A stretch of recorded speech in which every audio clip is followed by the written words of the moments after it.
យើងបកបានខាងក្រៅដល់ពេលចូលខាងក្នុងខាងកូនប្រុសកូនស្រីបាទអ្នកកំដរកង្ហាលអត់តចឹងទៅបាទចឹងក៏សូមជួយសម្រួលបច្ចេកទេសកង្ហាលបកបាទឲ្យរំហើយកាយយារំហើយកាលណាញញឹមស្រស់ទៅណាបាទតែកាលណាបើថាតៅហើយប្រឹងញញឹមយ៉ាងណាក៏អត់ស្អាតដែរបាទចឹងសូមជួយសម្រួលបន្តិចខាងបច្ចេកទេសខាងកង្ហាល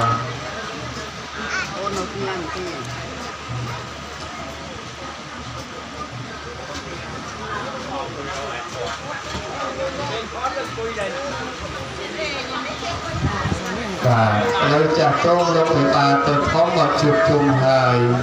បាទនៅឡើយតែឯណាតាកូនប្រុសបាទហើយដូចឈុតមកក៏ជឿមកបាទប៉ាកូនប្រុសទៅហើយទៅណាបាទប៉ាកូនស្រីទៅណាបាទជឿតាំងព្រឹកដែរបាទ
តែជួយបន្ត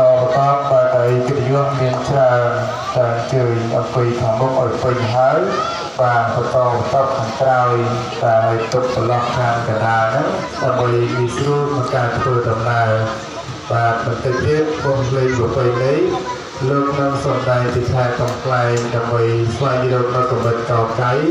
តន្ត្រីមានប្រាក់មកបាក់កោភាសាកេសីគុណពោះគុណស្រីជាសិរីនិគលនៅក្នុងឱកាសអភិវិធាកូនប្រុសកូនស្រីតែចឹងក៏អញ្ជើញរៀបចំជួយប្រាណឲ្យបានច្រើនតកហើយខ្ញុំអាចក៏សូមជម្រាបនៅកម្មវិធីនៅក្នុងពេលថ្ងៃនេះមាន3កម្មវិធីធំកម្មវិធីទី1កាត់សក់បកកស្រីជឿនកូនប្រុសកូនស្រីកម្មវិធីទី2វេលាម៉ោង